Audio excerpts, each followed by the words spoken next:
All right. Let's see, we're good. Let me check on here. It's coming through. Descriptions. Oh, come on. Okay, I ain't gonna worry about it. Wait. Okay, good. Because I do everything. This computer is mainly used for my counseling. I use this a lot for counseling. Okay, we're good. All right, cool. So I have a gazillion logins on this. So, anyways, my life is too complicated. What can I say? All right, so let's go through this stuff. So today we're going to talk about grief and loss, which is a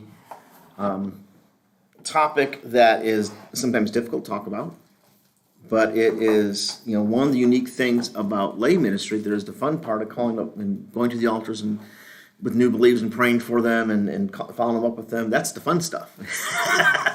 The other part is the hard stuff of going to a hospital and with someone dealing with severe illness or near death or actually through grief and loss.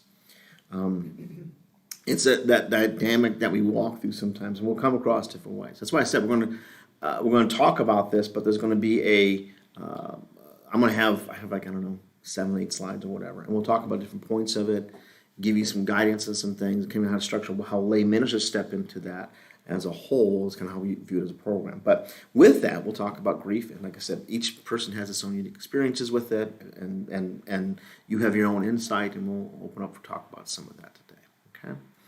So let's have a word of prayer, and then we'll get started. Heavenly Father, God, I thank you for these that have gathered and those who couldn't be here, but maybe online or because they're out of town or because of work or family issues or holiday issues. God, I thank you for everyone's commitment to your work, your hand, your grace being extended in some powerful, clear ways here at Lakeside and ministering already and as altar workers and help with follow-up calls and doing all those things. God, I thank you that you have called each of them to serve you willfully and honorably, God, and to be a blessing to your work in your hand. God, and as we walk through these times, I ask your Holy Spirit to guide us as we talk about these difficult issues. Give us a sensitivity to your heart and to each other. And just, God, us to bless your anointing upon our time together. In Jesus' name we pray. Amen. Amen. Note of follow-up, I can't tell you how appreciative I am of, when I ask you all to help me out with some stuff. You guys are great to respond and help out.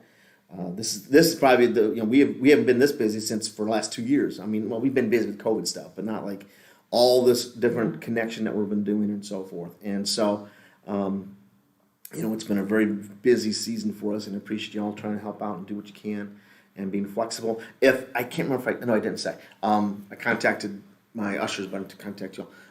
For Big Give, we're not going to have the guests come forward for an altar call. Okay. Pastor's going to do salvation message. He'll do a salvation prayer, but he's going to have them kind of stand at their seats. And we do it for Big Give. We change it up. We do different reasons because of logistics and so forth. Okay. He'll have the host fill out the card, and I'll go over the card with the host as a part of orientation. They'll get the cards back to us. Then we will call them, and they'll send out the batches and so forth. We'll follow up with them, call them, and make our follow-ups with them. So that's how that's going to work this time. It's a little bit different than normal. We're doing it this way because we have the daycare families. We have a lot of moving parts at the end, and we felt it's going to be kind of difficult to kind of do the typical altar call, and so we felt that'd be the best way to handle that. So, because he did the same thing for Scrooge, right? He just didn't do. Yeah, Scrooge was just make a decision, fill out the card, and we got now the first day the cards when they put the cards together in the packets, they got mixed up. Okay. So we get then plus there was no clear. I only got like 13, 14 strong. Like, we made decision requests. We felt, and I sent those out to who followed up with those. I know you guys sent me notes, and they're in my files. But we followed up with those real quick. But yeah, so it's similar how we did that, but then it's a little bit different form. Yeah, because I ran from the back.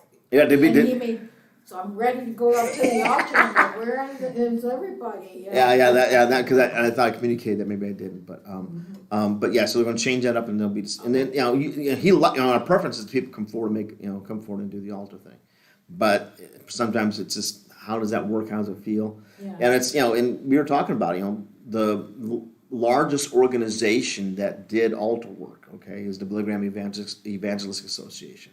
And they did, and I worked there for about 3-4 years in the mail center. And they had it down. They would have, and they would do the same, what they would know is that say, okay, for every person that came forward to the altar and filled a decision card, followed up, and they would, they in that setting, they'd do a big stadium. All the altars were local from the local churches. They would do all the follow-up calls. Encourage people to go to a church, and they tracked them really well. Well, out of all those people that went forward, only 2% would actually be in churches 2 years later. It's this big drop off. It's always been that way. It's not we're doing anything wrong. We're not. Why don't we see? It's just what it is. And our job is to cast the seed. Yeah. Our job is to cast the seed, and because you never know, and because over time, what you hear is that and you'll hear about it. People come to our productions all the time, and you'll hear I made a decision for Christ, they'll come back they'll show up at our church, 5-10 years later. That's how I got saved then. Well, we didn't know that, and so it's that uniqueness of it. So. We would like it to be a clear line, but it doesn't work out that way for whatever reason. And so don't be discouraged when you call and you don't get response. And they say they come and I'll be at church. You probably, those make phone calls. Oh, I'm going to be at church. I'll see you. And they don't show up. It's okay. It's just what it is. And I don't get it is what it is. So, and we just do what we got to do. It doesn't change what we do. And like Pastor, if we figure out a better way to do it, we'll do it. But I go, I don't know if it exists. Everyone deals with the same issues, and so we just keep on casting out the seed. And you guys just kind of, we cast out the seed in the altar call and with a gospel presentation, however that may be. Pastor does a prayer to kind of make a step towards it. To put some dirt on it. You guys put some water on it and see if it bears some fruit. And so maybe it might spark a little sprout, but that's about it sometimes. It does have to be the individual, because when I first came here and I got the gospel salvation, I accepted, and then no one had to call me or anything. I wanted to. You wanted to be here. Everyone had to be here, so, There's that, and there's that whole thing of. You can, but the person has to be Right. willing. It's willing where their heart is. To the Holy Spirit. Exactly, exactly. And that's where it's more organic. Is that when we just set up our system so that we are doing our best, so that if they are open to, they can connect and that's all we're trying to do. We're trying to facilitate. If they make the decision, hey, someone called me, I want to talk to them. Then we'll make those connections. That's what it's all about. And so it's again more organic than programmatic. So okay. Okay. Is there anything else I want to talk to you guys about? It's just general stuff. I don't think so. Okay, so I won't forget. All right, so let's talk about dynamics of grief. Different parts of it. Number one is shock, and there's this.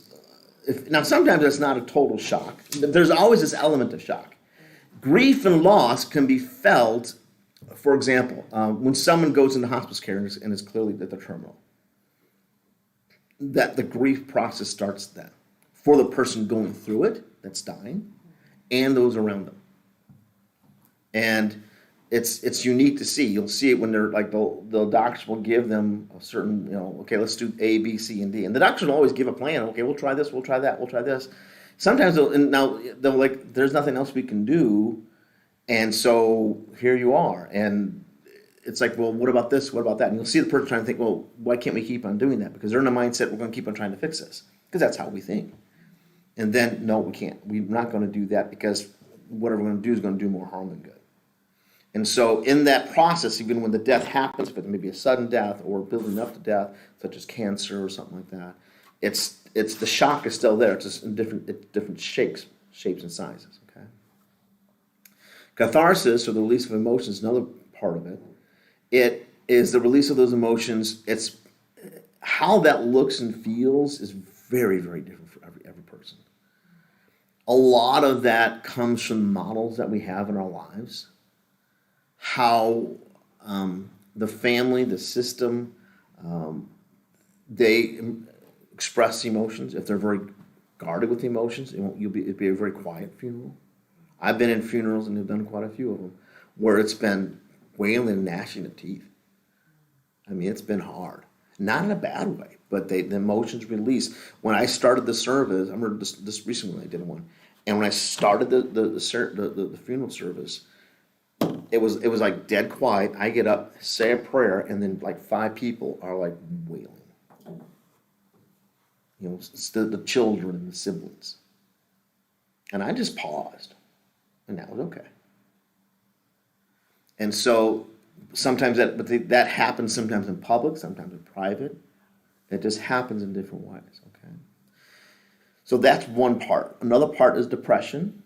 You'll hear of this thing, especially lose a sibling, parent, spouse, child. They'll go through times when they're like, I can't get out of bed. Is that wrong? Depends. Now, clinically, I don't worry about it for about 5 to 10 days. I was gonna say everybody handles the emotion differently. Everyone handles it Maybe differently. that's a way to handle that emotion 'Cause for a short period. For a short period of time. If they're doing that and they're experiencing that and they're going through that depression, they're like, I can't even do anything. How long is it lasting? My therapist hat goes on, okay, how long is it lasting? They go, oh, I'm okay, and I can go to work. Okay. I get up and I do stuff around the house. Okay. That's okay. Because it's your natural body reacting to all the emotional trauma that it's gone through. And God's made us, God gave us a Sabbath for rest, and your body needs to rest from that. And the body's saying, okay, we're done with this, we're going to shut down for a little while. And that can take a little while. There's nothing to be scared. Most people don't know how to deal with these emotions, and they get freaked out about it, and they get scared about it. And it's like, when I come across it, they think it's really, really bad, and what's wrong? And I can tell 90% of the time, it's like, this is okay, it's normal. So if we encounter somebody and we're working with somebody where, we very nicely ask the question, how long has this been going on? And, they respond 10, 2 weeks, 3 weeks. Then he called me about it. Then we got to, because then there's an issue there. The big concerns is that the worst things that can happen, because I've had it happen. Okay, I've done, I don't know how many funerals, been involved with a lot of grief and loss. I've had, okay, it's percentage wise less than 5%, 2%. Let's say 2%, where this has triggered something, a psychotic episode, and then we got to do something different, and that's different. Yeah. And so, but you can't know that until, okay, you got to give some time. Okay, then we got something else going on here. So then we got, because something else is going. Usually they have a history of depression, bipolar, or whatever, and that's just has made things. The stress has caused problems with it. So then we got to address it. So, Pastor, what's the scenario here? Because I'm confused. I hear funeral. Mm-hmm. This is in all aspects of someone dealing with grief as a whole. An individual. An individual going through grief, and how they go through it, and the process they go through, and that process can be anywhere from, it depends on for shortest 3 months to 2 years or So more. where would we be positioned in that? We'll talk about that a little bit later. We're kind of talking about the general dynamics of grief, and then we'll talk about what you guys do in those seasons. Okay. So there's shock, catharsis, relief of emotions. You'll see that. You'll see depression. You'll see guilt. A lot of survivor's guilt. And so it doesn't make sense typically, but it's still the feeling that they feel. If they, why do I live why am I still alive, and why did they die and I'm still alive? How's that fair? And that comes up in all kinds of unique ways. You'll see different aspects. Oftentimes, sometimes this trauma will help for one person. I've seen it happen this way. You have someone go see a death, have experienced grief and loss, funeral, death of a friend, but it affects them really heavily. Usually, that has a connection to some story in the past. Some trauma, a death of a loved one in the past, or whatever. Because the unique thing about grief is that grief, you have to walk through it, because guess what? All of you, despite the unless Jesus calls us home, we're all going to die. We're all going to experience death. And so we're going to experience loved ones passing away. And so when we experience those things, sometimes we walk through them, but they pop up in different ways, shapes, and forms. Oftentimes, if it doesn't get kind of, if it still lingers for the person, and it pops up in a unique way because they see it someplace else and they go, oh, that hits me, and it'll trigger depression, it'll trigger anger, it'll trigger all these things, and they're going, what in the world's going on? They come on a Sunday, they come to the altar, you go up there and just praying for people on a regular Sunday. And they're like, I'm having a tough time. They go, what's wrong? Well, and then they tell you, well, I went to a friend's funeral, I saw their dad, and then boom, it just hit me. And then the connection is, it reminded them of when their father passed away, their grandfather passed away, and just Doesn't make sense? Nope. But it's the emotion that's present. The association. Yeah, it's association. It's emotional connection. The emotional connection. And this time of the year is the worst too. Yep. Holidays are tough. And just as a side note, not throw a lot of side notes as we talk today, we do what's called Grief Share, which is it's a 12-week program for people to help people walk through grief and loss. It's a great program. It's a great program. If you ever get a chance to, if you just sit in on it and kind of learn from it, great stuff. Really great stuff. It's really great stuff. I thought they had a book that I hadn't had a chance to look for it. If I could find the book, I'll get it out to y'all. Because it really breaks down. It's a great tool. And we do a thing called Grief Share, Surviving the Holidays. We just did it a little bit ago. And because the holidays are a whole different ballgame for those going through grief and loss, especially recent. The first 2 years of like a loss of a loved one, loss of a child, loss of a parent, immediate family type of thing, is always tough. It takes like 2 or 3 years to get through it. And so yeah, it takes a while because because there's so much adjustment. You know, the level of loss for a core person has this ripple effect. How do you adjust to? Who was I talking about this recently? I can give you an example of this. When you think, okay, the spouse passes away, well, that changes your Christmas in spades. Oh, yeah. But then you also give yourself permission. Then okay, I'm having that you got to identify. I can have X amount of capacity emotionally through all this, and I got to give myself X. I got to say I'm going to go to an event. I can choose what events I want to choose. I can go to an event, but I'm going to give myself an hour. At this time, I'm going to leave no matter what. Because if I stay too long, I'll just be a puddle. Or if you go to an event and they're good friends and family, you could say, hey, we're going to do something, and like I have a friend of mine. His wife passed away last May. He's a pastor over at Howell, and I did his wife's funeral. And so was it May? Yes, May. Was it April? She passed away in April. The funeral was in May, and so it's been 6 months. And so we're going to get together with him over the holiday. And I go, what do you want to do? He's like, we can't go to Frankenmuth. I go, got it. We're not going to Frankenmuth. Because we would always meet, me and Rosemary and him and Di would always meet at Frankenmuth after Christmas. That was where we always did. I go, we ain't going to Frankenmuth, but where do you want to go, buddy? And we're going to meet for dinner for someplace else. So, and I go, if you like, you're becoming a puddle dude, I got no problem with that. You're cool, and he's like, I know, but that's the thing. So, but some people that they can do that. They can do that at a family, but to come to a church event, they may not be able to do that. A lot of times, especially spouses, little side thing, they will have a tough time coming back to church because of the loss of a child, mother, spouse. Because they sat next to that person in church. They will have that is a common theme. I have a tough time. So, and we'll talk about your roles in that. We'll have you guys follow up with them and contact them on a regular basis. Kind of you'll be assigned a person to kind of follow up with them. Yeah. And you're like, they're not coming to church, okay. But if you stay connected with them and just encourage them, guess what? They'll eventually come back. For example, Julie Harris.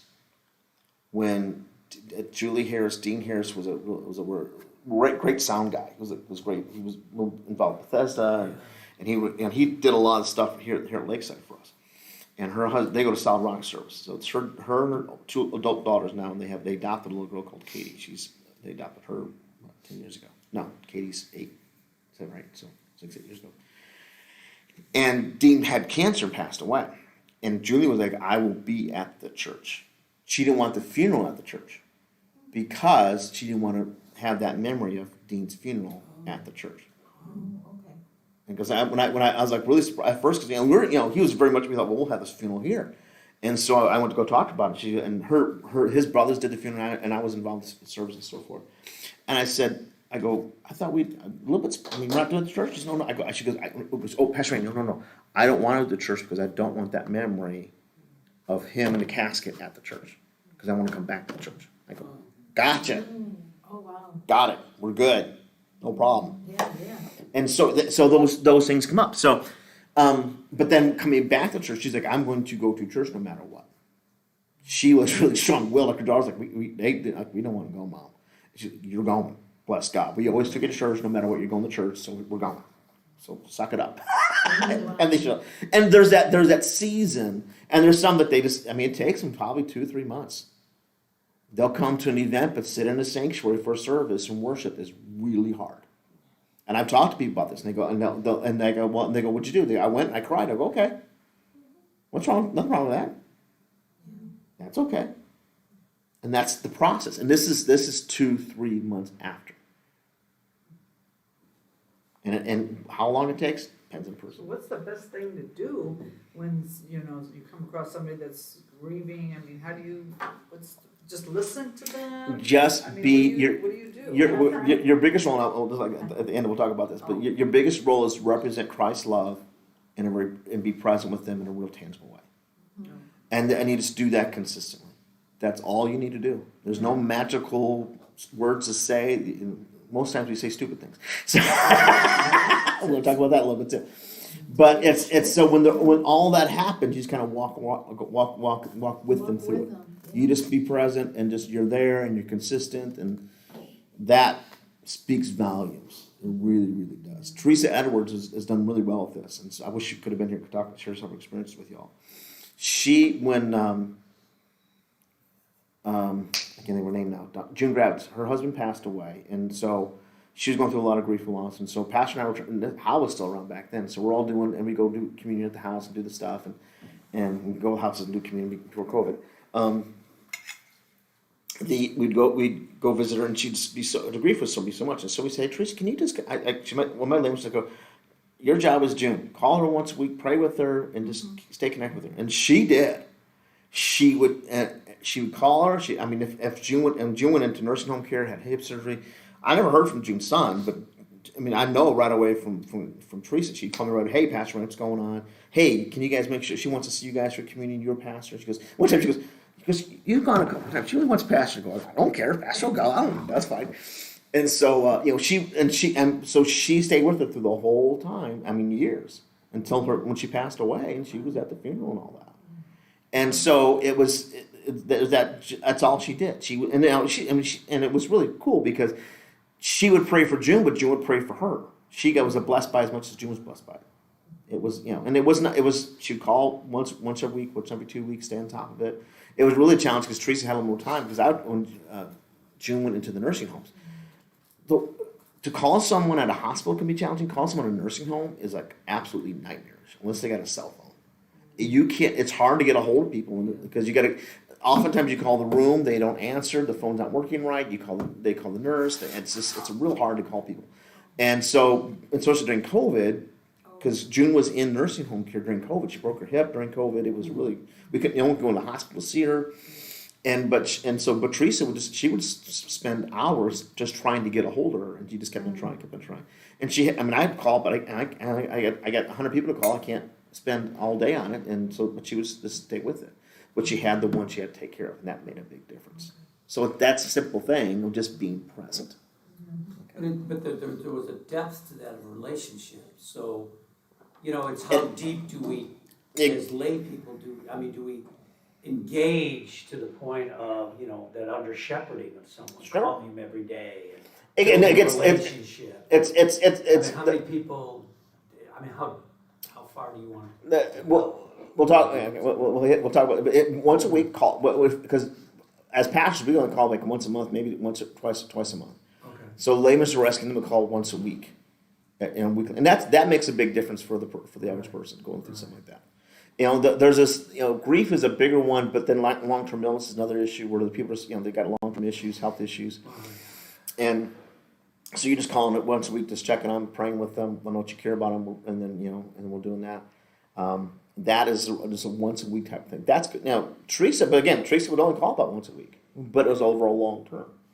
And that's what she did. And she's kind of funny. She worked with a couple of ladies who were like that over the years, and so when June passed away, I'm going to stand at the funeral at the graveside. She goes, "Okay, Randy, give me some new ones." I go, "Hold on." And so, but it's once a week is this kind of thing. It's it's a 20-minute phone call. It really is what it is. Once a week, 20-minute phone call. That's all you got to need to do. It's not that much. Teresa, took on her. She'd go visit once in a while. Which made it and it's good. It's nice to have someone who can put eyes on a person. Because we've had it. I have a couple people because they're seniors and they're dealing with some long-term issues and stuff for health issues. We have a gal, it's a single gal, and she's up in years and has some health issues, and she won't come to church. If she doesn't come to church for 2 or 3 weeks, I'm calling her. Most people, I don't bug you on missing sheep leaves unless you haven't been around for like over a month. Then I'll bug you. There's some people I'll call if I've heard for 2 or 3 weeks because there's something that's not right for her. And one time I called, I couldn't get a hold of her, and I called her one night. I go, this doesn't seem right. And I called her again, and she was on the floor, had been on the floor for almost 2 days. Couldn't get up, and so I go, okay, hung the phone, called 911, and then met the hospital, met the paramedics at the house. And so then we had to do a bunch of stuff, take care of her house and so forth.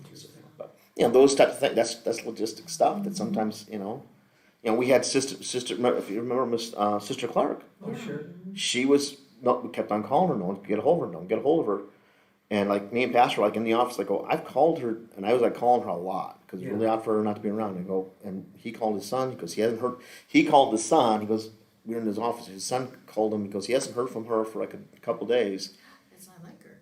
And they go, and no one's heard from her. And I called a couple of people. And I haven't heard. Judy Line hadn't heard from her. Neither had Kathy Cooley. Mm-hmm. And we said, okay. So I went to the house and we banged on the door. Couldn't get in. We said, okay. And we asked the son, we're going to call the police and do a well check. They called the police. Check it. The police came in. They had a break in the house and found her in the kitchen on the floor. And we don't know how long she was there. She was alive. She was alive. We didn't know. At first, they weren't sure if she was alive. But that's something. Yeah. So if you don't have their kids' phone numbers on top of it, Right. Then what we do then, if we can't get a hold of someone, I've done this a few times. You haven't called this person. Police. We call them a well check. We call the non-emergency number where they live and we say, hey, we've been contacting, we're the church, we haven't been here from, we need to do a well check. And the police are fine to do well check. They have no problem doing that. Yeah, we do wellness checks. Yeah. And they'll go and do that all day long. And I do that for my clients' clinic around here for them. So it's just, but they'll go in and do that and you find stuff. So that's part of the things, if we would never followed up with her. And again, what it was, we had a lot of people calling her. No one heard from her for, I think it was like 3 or 4 days. And that's when the bells went off. Because I think Judy Line heard from her. That's what it was. I was like calling people around. I called Judy because Judy was one of my lay ministers. She was keeping tabs on her. And I go, have you heard? Oh, I talked to her. And then a couple of days later, I go, have you? She didn't come to church. And he goes, I haven't talked to her. I can't reach her. I go, okay. And I called Kathy Cooley, and Kathy goes, I haven't heard from her either, Pastor Randy. Pastor called the son. He hasn't heard from her. And we go, okay. And I went on the door, banging the door. No activity. Seemed really weird. And I don't know how it happened. We asked the son. He's like, yeah, call the police. We did a well check. The police came out, and that's when they found her. But if she would have gone like another day, she probably would have made it. But those things happen. Those things happen. So, but anyways, that's a little off grief. Okay, so the preoccupation with the loss is another part of it. And so they can get very, depends on the personalities type and what's going on, they get very focused on that, and that's just part of it. Angry, they get mad. They can get mad at people around them, everyone around them, nobody, whatever. And then they start adapting to it, to the reality of it. Okay, but those are the dynamics of grief. Now, key concepts of grief. Okay, these are dynamics. They are not steps. They are not stages. They are dynamics. Part of. We make a big mistake thinking, well, all they got to do is go through step A, B, C, and D. We're done. We like that. That's nice and tidy and easy. It doesn't work that way. There'll be moments when they're angry. 6 months, a year later.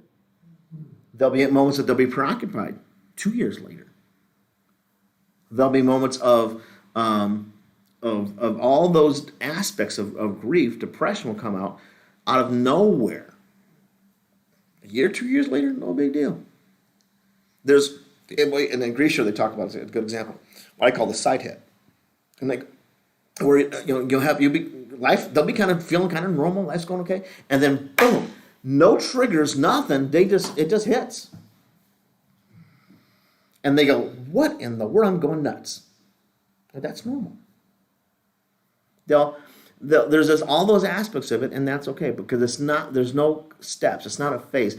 There's always been the 4 or 5 steps of grief and so forth.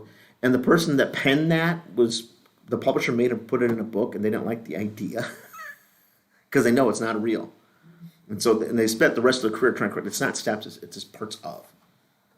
Okay. The idea of closure is a lie. The idea of closure is a lie. Grief and loss, trauma, the idea of closure, get over it, doesn't work. It's a lie. It's part of the person's their experience. I'm going to unpack a little bit more because that has really deep roots to it. That's good. Oh, Yes. Because you're trained in this. The word closure meaning people don't get closure? Or it's No, always going to be with you? there's always going to be with you. You don't get So closure. don't like, okay, that door's closed, I can forget Yeah, about it. if you get, as long as you get through Never this really this knows part, what you're if you get to this part, you'll be fine. Okay. If you get, it's just, you'll feel bad for this while, and it's it'll go away. Right, okay.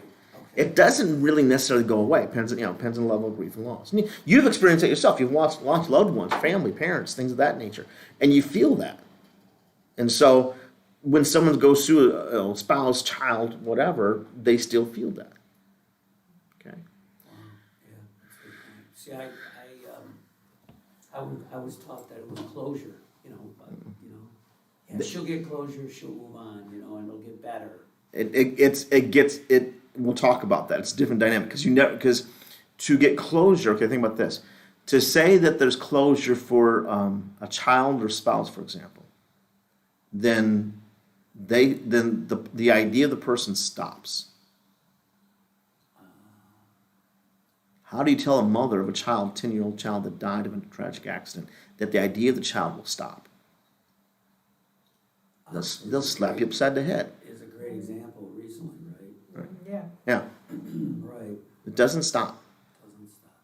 Or you never loved that person. You never loved them. They never existed. Yeah. That's not true. Yeah. That's not true. We're gonna talk about that, how the dynamic of this and But we, passion story. I don't want to simplify, but that's a different level when you get those emotions, right? Right. That's out of my. And there's different. Losing a friend that you knew for a year or two is one thing. Losing I did 2 funerals. For my friend Di, I did the funeral for her. And they were friends since college. Jeff and Di are like I stood up at his wedding, he stood up at my wedding. We've been friends. It's real close. So that was. And then one of my mentors just passed away last month, and I had to go to Wisconsin for his funeral. So those are big, But then those are big people in my lives. But there's if a child died, my wife died, that'd be big. Yeah. That's good. So they have different levels, different meanings, but they still have impact. Okay. No one moves on from grief. They do move forward. No one moves on from grief. They do move forward. So they move forward, but this not to move on means, again, is a closure idea. To move forward knows that, okay, that's part of them and that it will always be part of their story. Each of you have a story. The people in your lives are part of your story. Good, bad, different, or ugly. They're all part of it. And so they move forward, yeah. Some of those things take longer than others. And that's okay. There's nothing in Scripture that judges him for that. Scripture is full of grief and loss. Recognizes it. Doesn't deny it. Talks about heaven and hell, pain and sorrow. You never, quote unquote, get over it. Okay, we talked about that already. You never get over it. It just gets, again, you adapt to it. And there's reasons why. I'll show you this next graphic. Is kind of Pastor Randy's theory of this. You can never avoid grief. You have to walk through it. You cannot avoid grief. You have to walk through it. There's a lot of people that want to avoid it when they just go back to doing the stuff. Okay, this is classic. Okay, I go do a funeral. Okay, involve the funeral, work with the family. There's 1 or 2 people that kind of takes on the responsibility of organizing everything, and they're taking care of everybody. Okay, that's you ladies. It's usually the daughter or usually not the wife direct, but they're the ones usually. Okay, let's say the father passed away. Mother's going through the harshest grief because she's been cut. For a spouse, I always say this: when you're a spouse and you lose your spouse, you're cut in half. If we believe we're biblically one, you lose your spouse, you're cut in half. Okay, that's just reality. So then the adult children step up and they take care of everything. Usually one daughter will be the one. Now, it could be a son. I'm not saying, but and generally it's because they're the ones they're the caregivers. They want to take care of everybody. They do all that. And they get really really busy, and so they do all the busy stuff. Then the funeral's done, And then I check on them, I go, and they don't answer the phone. And I've had this happen. They don't answer the phone. I go, I know they don't answer the phone. I'll ask the spouse, ask the kid, their family, how they doing? Not good. Or they're really angry. I go, okay, that's going through different grief laws. And so they're busy. Busyness gets in the way of the grief. You can't avoid it. It will get you one way or the other. And a lot of people make bad decisions this time. Alcohol will go up. They'll become isolated. They'll make because of the pain they feel, trauma they've gone through. They don't know how to do anything with it, and so they may push back a little bit. That's what the power of being present, being consistent. They're like, "Oh, I'll talk to you." If you call once a week, hey, let's pray. Leave a voicemail. Praying for you, love you. I'm going to call you again next week, and you do. Well, doggone, you're bulldog response. Yep, I am. Okay, that's all right. And they'll talk and they'll open, they'll listen. Okay, and that's all right.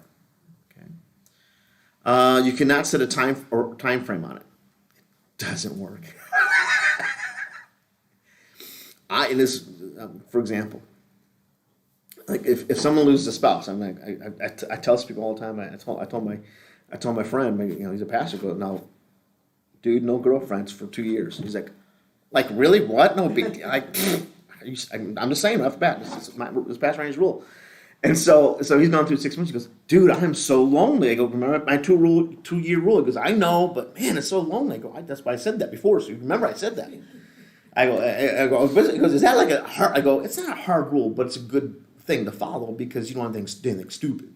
He goes, oh, I get that. I go, that's right. If you do anything stupid, I'd slap you upside the head.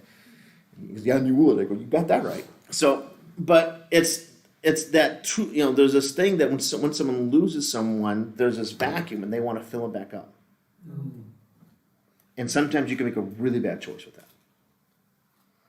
You can fill it back up, bad habits, bad choices, bad people. Yeah. Okay, makes sense. So when you minister to them, things that come out and you go, yeah, like, what do you think? Well, maybe you need to be careful with this. Church is a good place to be. Even though it can be painful, because that's where it comes. They know church is a place of community that's safe, but it's awfully hard to come back to that. And that's just the process they got to walk through. Yeah, we had a friend, his wife passed away, and it was only 3 months after her death, and he was already looking. I think he felt that loneliness, that vacuum, and he ended up marrying another good friend who was kind of in the group too, and they struggled. For a long time on marriage because he was married for a very long time. She was independent for a really long time, but it's like I didn't think they were going to make it. I mean, they're still married. Yeah, they're still married. They can make it. I'm not saying not, but it's just. But it was too soon. You have to get a sense of yourself away from the we and the me, and what does that look like and feel like before you can find another person to connect with. Yeah, and I think because he was a guy, he didn't know how to load the dishwasher. Right. There was all those things that Mary did that he never did before. He never did before. Maybe he was looking for somebody to fill that spot. What did you say? I'm not getting married. Yeah, I said that already. No, not that bad marriage. I mean, it's been great, but Why? Who needs a hassle, right? all over again. I know, but that's it's a very dangerous. It's very dangerous thing to get into. Yes. Well, because I mean. It's very morbid. No, Rosia had a heart attack. It's kind of, I was watching Good Morning America, and they had a report on her what she had, which is spontaneous, they call it SCAT, spontaneous dissection of anterior ascending artery. But she had a spontaneous dissection of an artery that caused a heart attack when she was 36. So she has a major heart condition. She's in heart failure. She's had what's called cardiomyopathy. And so it's a real thing. She's on medication, medicine. She does great, and she's all feisty as ever. But the odds are I'll live her. I'm thinking, well, I don't want to marry anybody after that. I'm like, nah. I can do it. I can cook. I can clean. I can. Well, it's funny because I have 3 girlfriends that we go back to high school, and we're still very close. We go twice a year away on a weekend. Mm-hmm. And one of the subjects was that, what if Jim dies? What if Frank dies? You know? 3 out of 4 said, no way. Nancy was the only one. My girlfriend Nancy said, no, maybe I will again. We 3 of us just looked at her like a nut. And the 3 of us, and she asked us, why not? I go, because I think the three of us that said no, you know, we've had really good marriages, but it's like, you know, you wanna be yourself, you wanna be Right. independent, take care. And trust me, and I said this to the girls, I said, I do hope I do find a nice, you know, maybe person to share dinner with, go to the show, somebody a male companion, to be a companion in the sense of dinners or a friend, good. And if I don't, no big deal. I got me, you know, and I got you guys. I said, we're gonna be the golden girls. You said. We're gonna have to find our house for the four of us, so we can be the golden girls. Well, I have an old friend of mine that he was the head elder at our church back in Wisconsin, and his wife had cancer and passed away. And yeah, Art, I would never think Art would date or whatever. And then all of a sudden, I see these pictures. You know, probably 5-6 years later, I see these pictures of him with this other lady all the time. I'm going, well, who's that? So Rosemary asks his daughter Amy, goes, who is that lady we see with your dad? What's going on? She goes, they're just friends, and Dad has said, he goes, Dad has said that they will never marry, but she's like always present, and they hang out with each other, and they enjoy each kind of company. They're not getting married, and she goes, oh, and the big reason is that she would lose benefits, and financially it wouldn't be good for her. So they just said, you know what, we're good with this, and so they traveled all, you know, they got, and I always get, so when Art posted pictures not too long ago of them on a cruise, they go, now, Elder Art, are we being appropriate above reproach? There was 2 rooms, Pastor Randy. Okay, I'm making sure, but that's, they have, and that's what they do, and that's fine. And because of issues of benefits, and that becomes real sticky. That's a big thing. It's a real big thing. So, Which is true. I mean, maybe Well, there's. even more of a reason. so that's a thing. So, okay. And the last, everyone grieves differently. There's a great and the strongest example of this, and the most difficult grief and loss people can go through. Worse than the death of a spouse is death of a young child or teenage child. And the statistics are that if you lose a child or teenage child, the odds of divorce 2 years after are higher than after any other incident, including adultery. It's almost double. The reason being is that people grieve differently. You have 2 people going through a tragic grief and loss, and they do it differently, and they can't get on the same page, and they're both trying to help each other, and they can't help each other, and it creates a very vicious cycle. If there's any crack in the relationship, it will just bust it. Do they tend to blame each other sometimes too? There's Like, all "Oh, kinds of she didn't aspects. win." It's all kinds of aspects to it. And it depends on the situation, but there's all kinds of different aspects to it. But it just really, and the biggest issue is that they're going through grief and loss. They're trying to lean upon each other for support, and they don't have the tank to do it. And if there's a crack in the relationship to begin with, it just exposes it. And so, and the biggest, and I counsel couples all the time. And adultery doesn't really scare me too much. I can work with that. But death of a child, that's much harder, much more harder, much more complicated, much more difficult. Yeah, that happened to my daughter. Her mother-in-law, they lost a child, and the parents were divorced like a couple of years right after. Yep. I think he was looking to find somebody else to listen to his grief and stuff like that. Yep. And they turn to someone else, and it's just different things happen, and there's no certain pattern, but certain things happen, and it's just because of all the lack of connection. They may reach out to someone, and then outside of boundaries, and then it just goes. One will go into deep depression, and they can't come out, and the other one's like, let's get over it. I'm done with this heart. Why aren't you? And I want to move on, and they can't move on, and then and there's all kind of aspects to it. So I often wondered why, like, if you lose a parent, one of the siblings, really takes it really hard, and the other one is like, okay, right. It's, take it easy or better. I Right. mean, why is that? That's a lot depends upon. Okay, let's go to this, because this I can explain it using this. This is a diagram I kind of developed. And it's just an idea, okay? So what it is that you have, can I get this over? Okay, does that show up on there? Yes. Okay, good. Okay, I'm glasses. Okay, so So each of these, this is a kind of example of a whole person. Each of these lines is a year or 5 years or whatever, years of life, okay? And these different little circles are people in your life. Your parents are really big people. Let's say these are your parents. Now, you may have a strong relationship with your mom compared to your dad. You may have siblings, but your parents don't last forever, and they pass. But see, the thing is, though, in your world, though, in this, because this is your whole life, how you view yourself, your relationships, this is me, and your parents are always part of that. Yeah. Just because they passed doesn't mean that they're not part of you as a whole. You continue to grow, move forward, but they're still part of that. For one person, the parent may be bigger than the other. And that may be for a variety of reasons. Typically what I find is that one person is really connected to the parent and stayed connected to the parent. The other one developed other relationships, bigger family, children of their own, things of that nature. The world got bigger and more, so they had more circles in it than the other one. So when that is taken out, they feel the impact of it more. Does that make sense? Yes. And it's not one is right or wrong. It's just different. Everyone grieves differently. Part of it's personality. Part of it's a lot of different things with that. So it's that whole process of how you walk through that.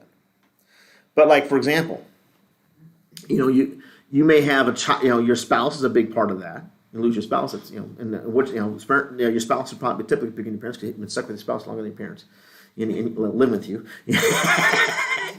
You may have a couple kids. If you lose a kid, that's a big loss. If you miscarry, miscarriage is a grievous loss, often overlooked.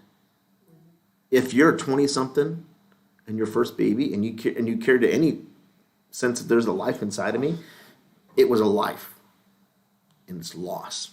And the biggest mistakes we make in church is kind of blow over that. It happens a lot.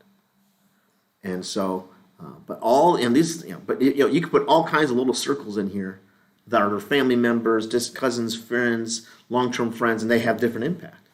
But they're all part of you, and they all fill in those circles of your life, and they stay there. That's like you never turn that off. It never gets pulled away.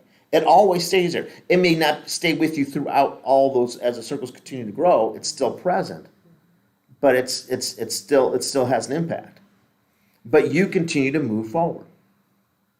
So that, like for someone that's in, you'll see it typically, so the person has a big impact and so forth, they lose a spouse. I was Googling some videos and see if I could find anything that'd be worth showing you. There's one, it was a TED talk of a guy, a little bit, it was a secular thing, it was a little bit rough on the edges, so that's not appropriate. But she was talking about how she said in 1 year she lost her brother, I forget what it was, but she had 3 major losses. The last loss was lost her husband. And this is like 2014. And so, and she said she started like support groups for like young moms that have lost their spouses, and they have a lot of things in common. But then she goes, now I've found a new man, I've found a new life, and my husband still kind of speaks into my life today. Her and her first husband had a child together. He was 2 when his dad passed away. He's now 8, 9 years old. Now they have a new family. So her circle's gotten a little kind of complicated, but all that's part of that. Does she love one husband more than the other? Well, you've been with Rena for how long? Oh, gosh. Ancient of days, right? Over 40 years. Right. It's hard to even think about another guy. It's like, what in the world? How's that going to fit? Right. I mean, do they? Sure they do. They do? They do. They love, which one more? They don't The love, they original don't. one? It's just different. Okay. It's like which kids do you love more? Well, no, I like them all. I love them all, but They're different. yeah, there's one that, there's a few that, Right. I can, Yeah. I don't put you on the spot, Jones. You're good. yeah, Right. yeah. I do have a favorite child though. Okay. Yeah. Every day's different, right? I only have one. I was going to say, you only have one. No, wait. There's only one, though. That's why I said that. I only have one favorite daughter. Well, wait, no, wait. I got 2 now. Afraid I can't say that anymore. I got one favorite son. So There you go. There you go. one time I was talking to right after Ben and Sam, I go, oh, you're my favorite daughter-in-law. She goes, well, I thought I was your favorite daughter. I go, oh, that's right. Well, she's an only child, which is kind of unique. Yeah, and so she has an only child because it's so weird because she has a sister and now she has a sister. Well, and Beth and her get along really well. That's great. So, but it's this unique, dynamics of all that. But yeah, but you love all your kids, but they're different in relationship. Yeah. So yeah, would they be different? Sure, it'll be different. Is it wrong? Nope, it's just different. But then you can do it too quick. Like the example of your friend, it can be really tough. So even This is a little off subject. Okay, so if you got, when your husband dies and you marry another husband, right. What do people do like when they die? I mean, where to get buried? I mean, do they? That's a whole different ballgame. Yeah. Okay, I'm just thinking. Most this is what commonly happens. What I've seen over the years is that when the first one dies, they typically buy a plot together, and then they'll be buried in that first plot. Okay. This is Go ahead. kind of funny though. My dad died when I was quite young, and so my mom and dad bought the plots together. Mhm. My mom and Neary, right? Mhm. So she stuck her mom next to my dad, so his mother-in-law is living next to her now. Well, they got along. Hey, Max. Yeah. Okay, so they got along. They got along, so that's good. Oh, okay, so whatever works, I guess. Yeah. And there's no right or wrong to it. And so, but again, as people navigate through that, that's a thing. I mean, we'll come across them in the altar. I'm doing this whole thing in my life. I found this guy. What do you can't say it's wrong. It's to say, well, but it can't be too soon. How long? See, we got all these people get mad at me. But now the problem is this: in our culture today, they will push people to find someone quicker than they should. I mean, my 2-year rule is after death and after divorce. The divorce is done. Judge signs off on, not the separation, because that can take forever. When the divorce is done, wait 2 years. Our culture doesn't like that. Find someone, they'll make everything better. Then you'll close a chapter. Then you'll find some closure. You'll get over it.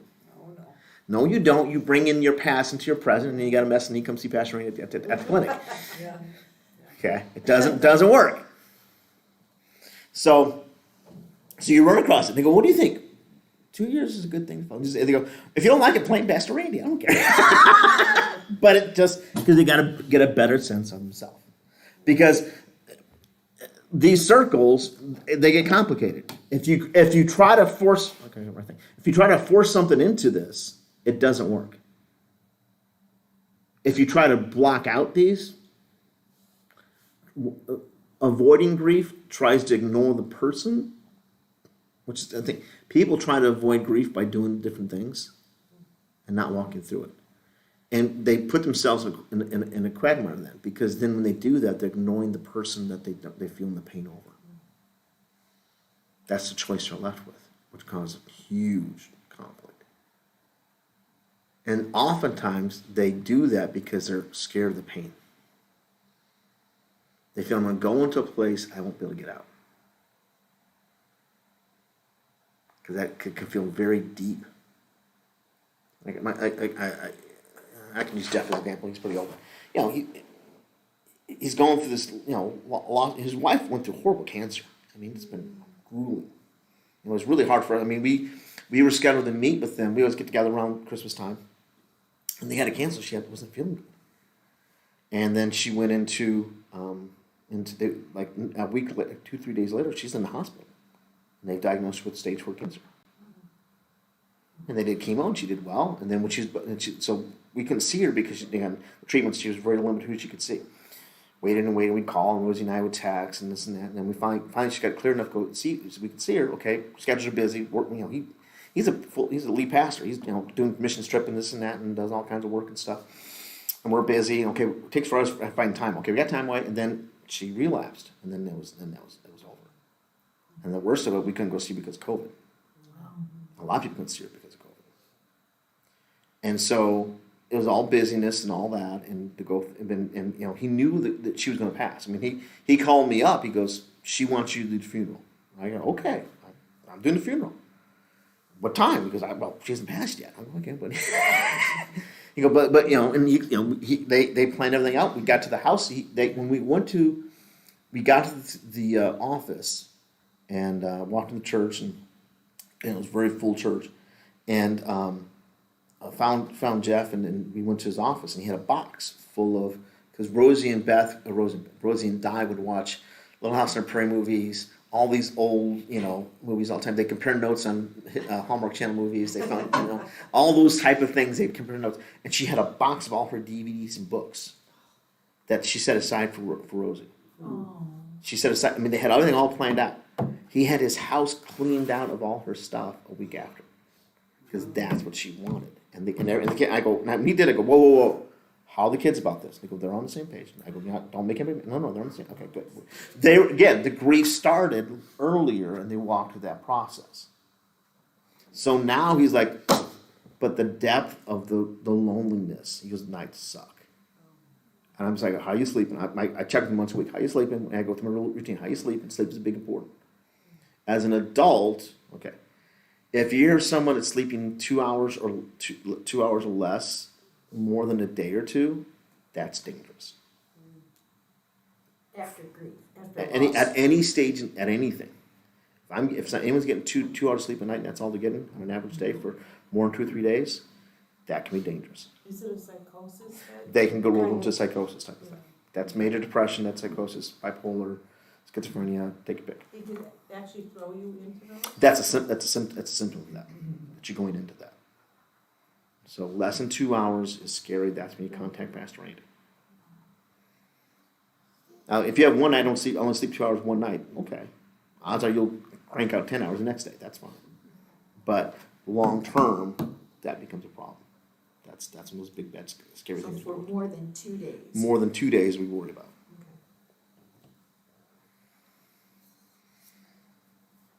Again, it's rare. I mean, I've dealt with this for years, and it's maybe 2 or 3 times.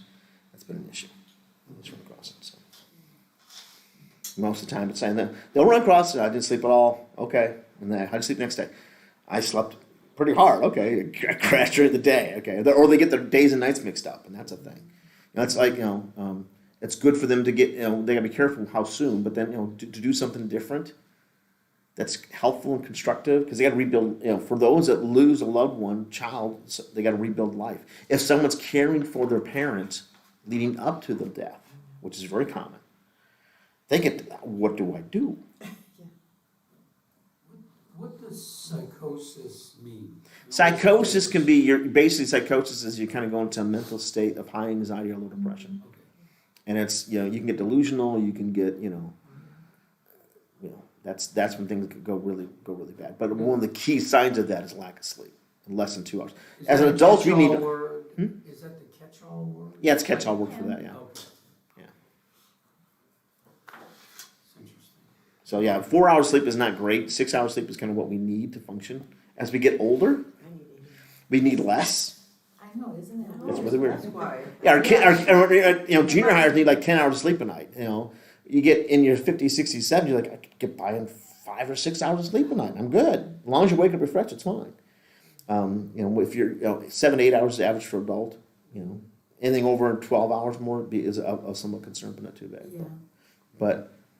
But yes, it's kind of funny when I talk to old people over 60. They go, I'm getting less sleep. I go, how much sleep? Oh, it's like 5, 6 hours, 6, 7 hours. Oh, it's okay. If you feel refreshed, you're good. It's all right. Maybe back off the coffee a little bit, but that's about it. But it's just what it is. There's nothing wrong with that. It's pretty normal, very normal. So there's this diagram is just kind of your years, and as you grow and people come in, come out, and the impact that they have, your siblings, your children will live longer than you, hopefully. Biggest losses are spouse. Hardest loss is a child. It's either I've talked to I don't know how many people at funerals. I'd rather bury my husband than bury my kid. Kathy Cooley told me it was she lost a husband. She goes, it was hard to lose my son than my husband. She had 2 of them this She year. had 2. She's had 2 hard ones. 2 hard ones. I just did the last one. I did the funeral for her. Yeah, she just lost. She goes, this is worse than burying a husband. And I go, that's true as true as can get. You're not supposed to bury your kids. And that's true to any age. I've had people in their 90s just wailing because their son or daughter passed away. That's one of the hard things. And so at an older age, when you got young kids, that doesn't happen, and it just really goes out your doors. But I think, isn't it true though that it's how the person deceases that has even a greater impact? It's a mix. Okay. If you have less of the effect of shock when it's a brain tumor, one of those things that you see with kids over time, and they go through it as they lead up to it. So when someone's like at Oxford, someone's a child, you send your kid up to school and you get a call and your kid's dead. The shock is just off the rails. Right, the parents are still in the shock stage and they'll be in that shock stage for weeks. They're in, a lot of times during the funeral phase, the person's still in shock, unless there's a build up to the death, such as cancer is leading up to it. But there's still much, if they're like, you get this like glazed look, they're just there. And funerals are grueling. Y'all been through them, and they're long days. They're hard. They're necessary. One thing is that in American culture, we're very quick about the mourning process because we want to get over it. So you think it's important to have a funeral than not? I think it's very important. I have had more, especially this COVID thing and all that stuff. I've had conversations with people at home. Please have a funeral. I talked to one gentleman a few months ago. His wife passed away. She attended church here, and he was not a believer, and so he didn't want to have a funeral. And I called, and the pastor goes, "You can even talk to him." I go, "I'll talk to him. I don't have a problem with that." So I called, and it's hard to get home. I got hold of him and said, "I'm Pastor Randy. I'm not talking to you as a pastor. I'm talking to you as a therapist. I'm a licensed therapist. Please understand, it's good for you to have a memorial service. We will do it here at the church. It will cost you hardly nothing, and we'll open the chapel. It'll be a nice thing for your family. Come together. We'll follow code protocols. I just encourage you to walk. You need to walk through this," and he wouldn't do it. And I'm thinking, okay. I go, and I said, "Well, if you want to talk about anything, please feel free to call me at any time." So when you say a funeral, are we talking casket for 3 days? We're talking a process for the person to walk through, and the community to walk through, to gather together, to walk through grief and loss. So it could be just 1 day event. It can be a 1 day event. The longer the better. Again, we go through it too quick because we want to get over it. So, and it's part of it. The COVID has really accelerated this whole dynamic. Mm-hmm. We've seen a lot more cremation, which is fine. There's nothing biblically wrong with cremation, and that's fine. And the reason I was asking is because, 2 years after we got married, Frank and I decided we wanted to be cremated, and all our friends thought, "Oh my gosh, you're in your early 20s and you're already making preparations for your death." But we felt we didn't want children or family To be burdened with it. Mm-hmm. So, we chose the cemetery, way out in the boonies, which is now 2 miles from my home. Back in the day, Backyard. And I said to Francesco, "You can go visit us now. There's no excuse. You're near us." Just kidding. But, we chose our niche, everything.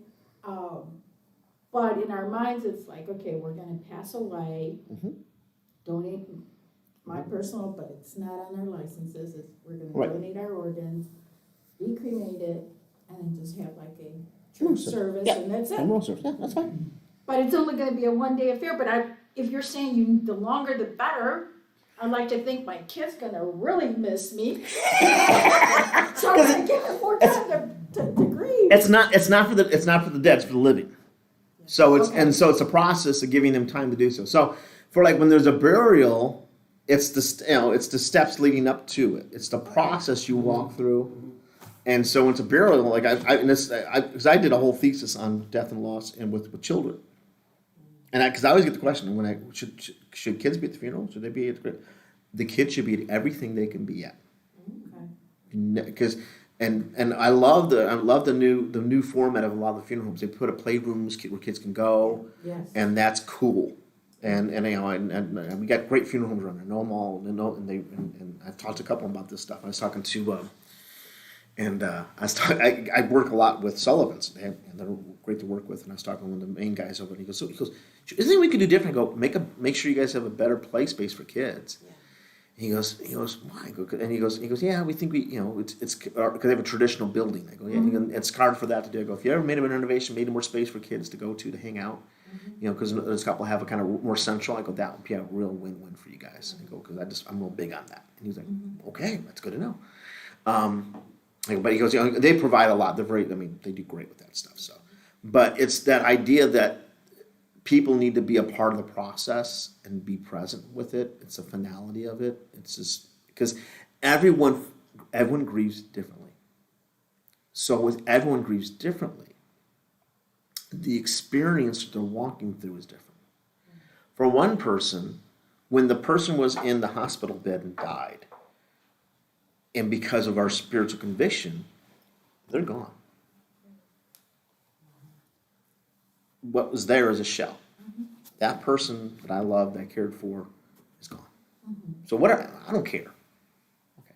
For another person, and for like the younger, it's hard to get their head around that. That's why I say, it's so when we are part of the process of grief, that's where American culture, we kind of distance ourselves from the process of death and burial and that. We tend not to be we tend to kind of keep it distant and not close. Okay, I mean, in other cultures, the funerals, you don't go to a funeral home, you go to the home. There's a Netflix series, I can't think of the name of it, I really liked it. There's one, it's a funeral home based in New Orleans. This one's based in New Zealand, and their culture is very different. What they call the Maui, I think I say it properly, which are the native people of New Zealand.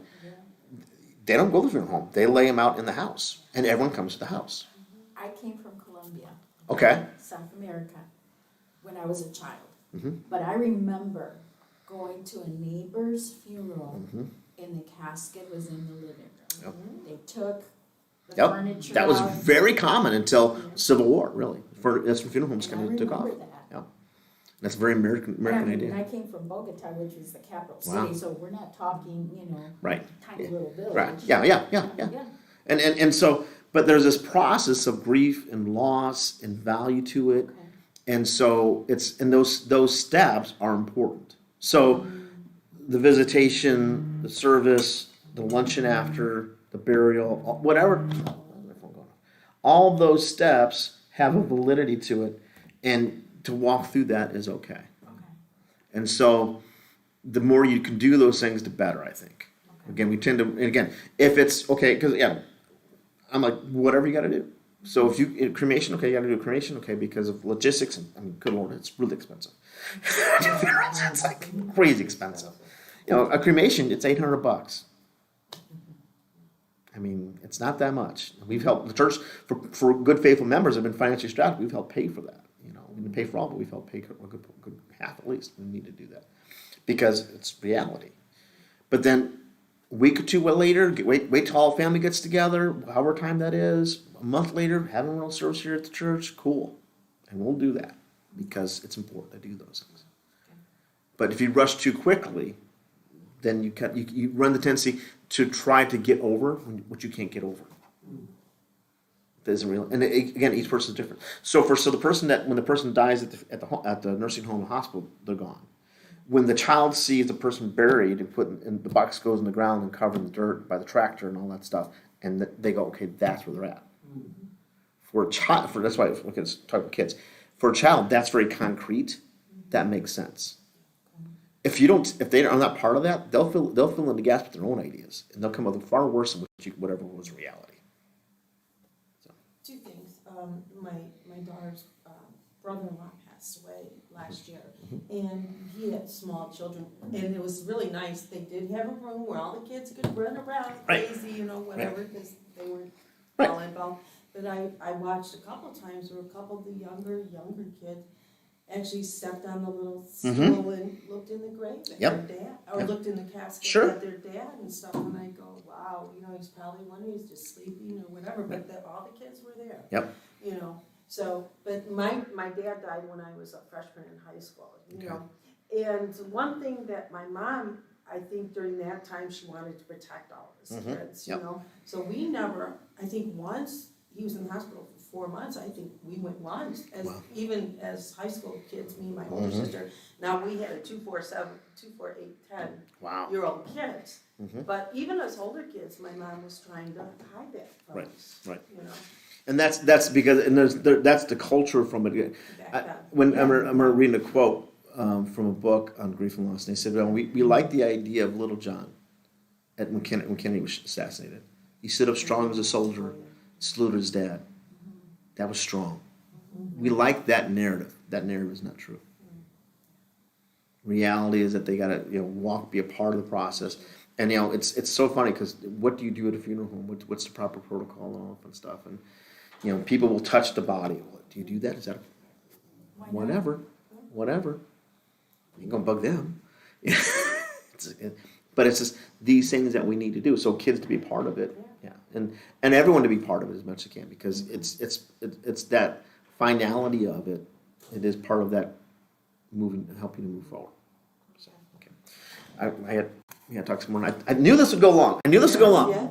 Ministering during times of grief. Okay, what do you say? I'm sorry for your loss. I'm praying for you. That's probably the best line to say for him, and it's true and it's honest. What you do not say, your loss is heaven's gain.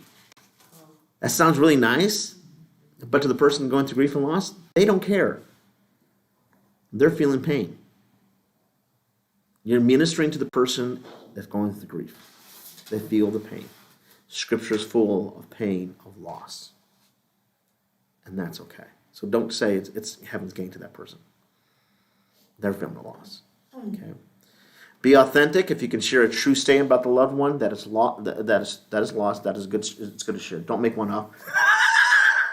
Don't try to sound cool. Again, people say the stupidest things at funerals.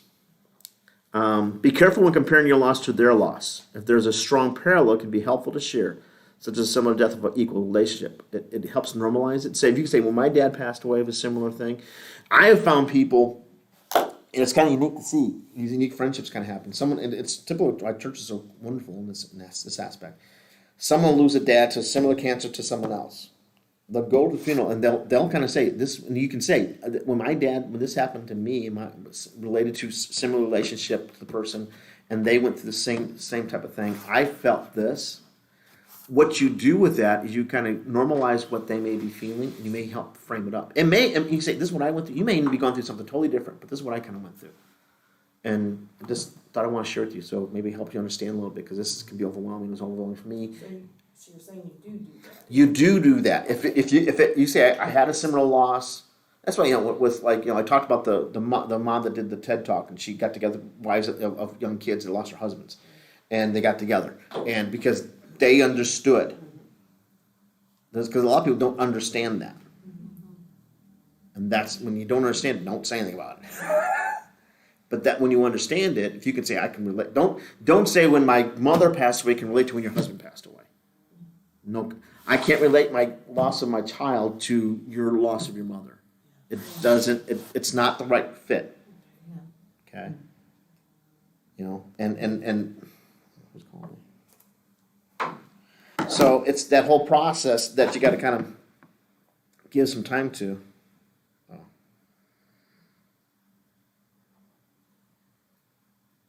Oh, okay, who that is? Okay, I'll talk later. All right, but if you have parents, equal parent, same situation, you can help them, because a lot of times biggest things and everyone going through different grief and loss, most times they have no idea what's going on, because they haven't gone through the same thing, because you only have one parent, one mom, one dad, you only have one daughter, each person in your life is unique, and you lose them, and then it's overwhelming. Someone says, well, I walked something similar to you, a parallel to this, and this is what I went through. You help them normalize what they're feeling or frame up what they're feeling. You help give them something to hang on to. Okay, this I'm not going. When it's so tragic, they go, okay, you fell apart. Okay, I've fallen apart too, and that's okay. I'm not going nuts. I'll get through this. They're going, you're doing okay. All right, I'll make it through this. That's okay. That's where that becomes. It gives something that gives a little bit of a hook for them to hold on to, that what they're going through is okay. That's when it becomes powerful. Okay. This is when you're having a phone conversation. When it could be at the Face funeral to home, you face. could face to face, Even yes. at the funeral home? Even typically you don't get those conversations because it's kind of time, they're kind of moving through people, but it does, sometimes it will open up. Okay. And it's kind of funny. I've had, when I go, it's funeral homes. I rather go visitation than the funeral. Because the funeral is a very formal thing, and it's just you go to be present, but you have more opportunity to connect with the person. And plus, I cheat as a pastor. I get to funerals when they open up the doors, the visitation. So I always go early. I always go early because no one else is around, Right. and then I can talk more. Yeah. So if it's a big crowd, there's a lot of people. There's a big line of people. You just praying for you, love you, give a hug and kiss, move on. You drive 2 hours for 2 minutes. That's what we do. Yeah. But if you get more time, and you can say, but don't make, if it's a parallel, you can say, I don't know, when my dad passed away, and there's just their dad, and they went through the same thing, or they, felt this, or I felt that, and you say, I felt. Because you're not saying they have to feel the same way you do, but you understand this, and you can say, you may feel totally different. That's how I felt about it, and it's my experience, and this is what I went through. Does it really matter though to do that though? If there's a parallel, yes, it can help them. It can help them understand. If you have no connection that way, then don't try to make one up. Yeah, don't say anything. Don't say anything. It's better to say nothing. And one of my favorite quotes is, I'm sorry for your loss, and praying for you, and I'm sorry for all the stupid things people say to you. Yeah. There's a lot of that. We were taught in chaplain training that less said, best said. Less than best. Sometimes just be there and, All right, as I said, you don't have to say anything. There's power and presence, a handshake or a hug. Okay, there's power and presence, a handshake and a hug. Just being there is really good. Okay. Then, when going to the visitation or funeral, remember, sign the book. Don't forget to sign the book. It's really important because they go through so many people, they'll forget that you were there, and it just reminds them that you were there. You think, well, they don't need to send me a card. I know that. They don't need to send it to you. But it helps them remember, and that encourages them. Okay, so that's really important. Try not to rush through. Be aware of your time. That sometimes, traffic was bad. You got a funeral out in, whenever they're out, Farmington Hills area, Novi, whatever, it's a parent, then you drive, and traffic's always the worst. I always have in my head, I'm going to spend 23 minutes at the funeral home, and then I'm a half hour late getting there, and I got to get back at another appointment. Oh my gosh, what do I do? It's tough, but just try not to rush if you don't have to. Beware of the demands on the family. Get open to just to be present. When it's little things come up, and just be open to whatever you can do to help out. If you're invited to the luncheon or graveside, always go if possible. I'm repeating myself, and that's kind of stupid. But if you're invited, go. If you're not invited, don't go. If you can't go, you're like, I felt so bad. I had my pastor mentor friend that I did the eulogy for in Milwaukee. I got up in the morning, drove from here all the way through to Milwaukee. Got there about an hour before the funeral. And then I was going to spend a night at Ben's house. My son, he lives in Chicago, which is like an hour south of there. So I get there, the funeral was, I think it was 7 o'clock. 6 or 7 o'clock, I don't know what it was. I can't remember the time.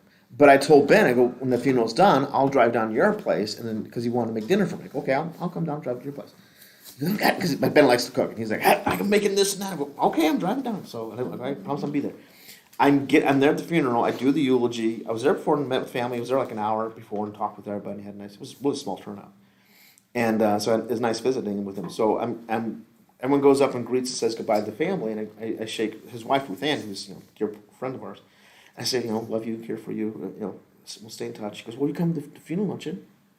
I go, I didn't know I was supposed to be at the luncheon. I told Ben I'd be at his house. I felt so bad. And I go, I had to think, I told Ben I'd be there. They didn't tell me that's supposed to be the luncheon. I said, I told Ben I gotta go. I promised. I was thinking too, I go, I've driven 7 hours to get here. It's to my son's house and then get some sleep. So I'm like, I'm sorry, but I just kind of bowed out. I just felt really bad. I felt really bad. I hate doing that, but I was like, I can't do this. And but yeah, because it was a long drive. Because I drove through Chicago traffic, then Milwaukee traffic to get to the funeral home. So, but usually if someone invites me, I go. And I always give myself, as a pastor, I always give myself ample time to do that. But then sometimes I can't, and if I'm not performing a service or whatever, then I'm gone. But luncheon I'll go to, but then if you got to duck out, you got to duck out. And that's okay. because it means something to them. Right. You know, so I learned my first, I forget which, I think it was the Freddie funeral for Dominic and Frank's dad. He passed away, and normally we don't get an invitation to the luncheon. So we did the funeral, went to the funeral, and I had a bunch of stuff to take care of. I think it was around Christmas time. I had a Christmas party or something to get to. So I got on, I'm going after stuff. I get stuff done. I get a phone call. Where you at? You're not at the luncheon. They're going, this will be the luncheon? Yeah. I go, no one told me to come to luncheon. Well, they're expecting you to be there. I'm going, okay. And I had to run back to the office, grab my suit coat, go back. But yeah, didn't know. This is kind of thing those happen. Okay, so follow-up as lay ministers can be called upon to provide special care to those going through grief and loss. Okay, you can call or visit in person. What we'd ask you to do is to call weekly for 4 to 6 weeks and call monthly for 3 to 6 months. It's just a simple call. You check in on a person, you talk with me, pray with them. It's 10 to 20 minute phone call. Again, we've had people do this. It works out really good. Some people are not very. Every once in a while you come across someone that doesn't like it. They won't tell you not to call, but they're not very warm. Over time, they warm up to it. If you call 2 or 3 times consistently, you go, oh, this is like legit. Okay. And that simple thing makes a big difference. For some people, the biggest thing for grief and loss is that there's space for a person to talk about the grief and loss, and it's okay and safe to talk about. And you think, well, I'm going to open Pandora's box. No, they'll talk 10, 20 minutes. They'll tell you about, you can say, how's it going? Is it good, bad? Are you doing okay? Have bad days, good days? And they'll tell you. And if they have people they can talk to about that and not be like, get over it, why aren't you done with this? That helps. Just that simple thing. You got to fix it? Nope. All you got to do is call and connect. A little bit of time, that's all that matters. That makes a big difference. And you send updates to me, send me an email, call me, text me, whatever. Hey, I called them, talked to them. Hey, they're doing okay. You know, they haven't been. They've been online. Again, they'll have a real tough time coming to church. Typically, it's just hard. I don't know what it is. People going through grief and loss have a tough time coming to church after the loss. They want to come back, but it's so hard. But then that's the power of this. You're the conduit of keeping them connected. And we'll call them too, but we can never call enough. So if you're calling them weekly, I can call them once every 2 weeks. You know, we're making a regular connection with them. Other people contact me. Eventually, they'll come back, but it's going to be hard for them, and that's okay. That's okay. Okay. So the introduction would be what? That hi, I'm John Hey. Rademacher, I was giving your name. Yep, Okay. Pastor Randy sent me your name. I'm a Lakeside, I'm a layman. lay minister, and I'm just calling up as you've gone through your Keep loss. building the relationship. And we just kind of want to know we're praying for you, and I'm going to call you on a regular basis, see how you're doing, to pray with you about whatever you want, because this is a tough season of life, and we're here to support you. You know, if we're doing a grief share thing, encourage them to go to that, and they go to grief share, and you call them, winner, chicken dinner. They're getting a lot of support that way, and that's a good way to make that happen. So how are you doing? Do you need anything? you need anything, and you come across different situations. You can like now one guy he goes, my wife died. I can't cook any food. Can someone bring me some food? So we, in fact, made a delivery one time for him. It's like, okay. And in that process, someone else came in, and they said, okay. And I kind of go, okay, this guy needs help doing some stuff. And I contacted his daughter who was out of town. Okay, he's clueless. Okay, let's figure. And then we make arrangements. Okay, what do we need to do to help this person? That person. Then we found someone that can go in and help. Okay, dude, it's how you open a can. It's how you turn on your oven. Did a whole coaching thing with him on that. Did that one time. I only done that once, but sometimes usually the kids step up and help the guy out. But yeah, or if, sometimes it's like I've had this happen where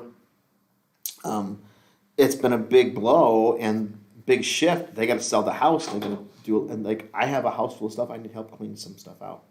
Okay, I'll contact Pastor and we get a bunch of guys. They go up and help clean up the house. Say the yard. My husband took care of all the yard work, and he's gone. Why do I do this? Okay, well, contact me. I got money. I have money to pay somebody. Okay, I know who to call. Call so and so up. Get over there. They take care of it. And they do it that one time, or they make a contract or whatever. We connect the resource. They have resource like Meals on Wheels for someone that's I can't take care of myself, and things have happened, and I need help, and so we could contact. Marlena Kettle Hut has connections with for senior care stuff in the county. Okay, we get Meals on Wheels, and we make these connections and get them all plugged in and go from there. So there's a whole lot of different systems we can kick in to help with those needs if they come up. If they come up, some are no big deal. Some are like, okay. I remember one lady I called. She's like, I don't know what to do with my finances. He took care of it all.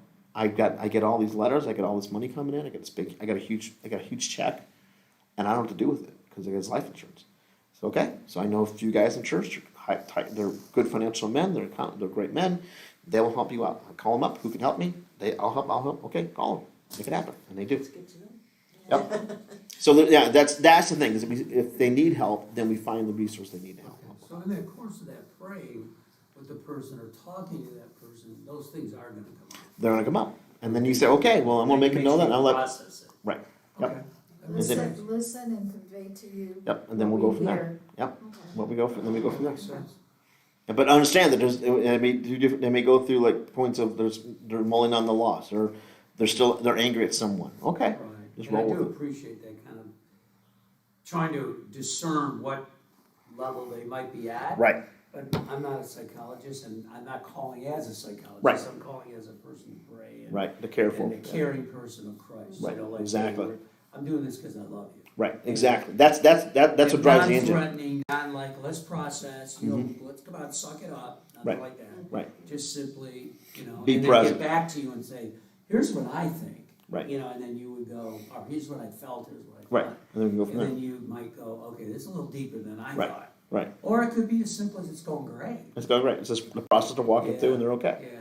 Yeah. I'll share this one moment. I don't know if this helps, but I lost a very good friend of mine, Sal Landa. He used to come here. Yeah. sometimes, and he passed away about 3 years ago, right? Mhm. And no, it's going to be 3 years. So, Mhm. so forth. So he's my age, and he played ball, and he was a good athlete, and he had a business. Well, you don't know what's going on, right? I mean, we grew up together. Right. I was Wow. the godfather to his daughter. And he passes away, right? So Vicky worked for Chippewa school districts, and then, they went to church, but they didn't go to church, and they came here, but they didn't come here. Mhm. It was always something was going on. Right. So he passes away. And then she came over to the house to talk to Polly and I, because we're like, Right. they're friends. But when you think you're friends, but they had a mask every time. Now we figured it out, Oh. right? There was always never the real Right. Okay. thing. We were friends, but that's it. But Mhm. nothing deep. Well, then she spent 2.5 hours explaining the whole thing. Oh wow. She actually hated him. Couldn't stand him. Couldn't stand what he did. Didn't trust him. Didn't like him. Oh wow. And then a week later, I miss him. I love him. I feel guilty. You just explained that. Oh my God. You're good at what you do, because I was like, oh my God, that's exactly what happened. Yeah. And Paul and I were like, and the one thing I was learning was, just zip it, John. Just talk, man. Because I'm like, oh yeah.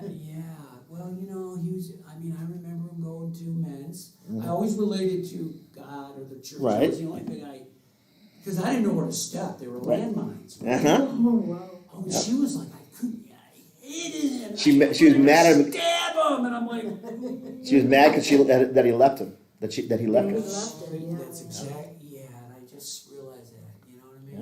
Yeah. So then 2 weeks later, she came over, she didn't apologize.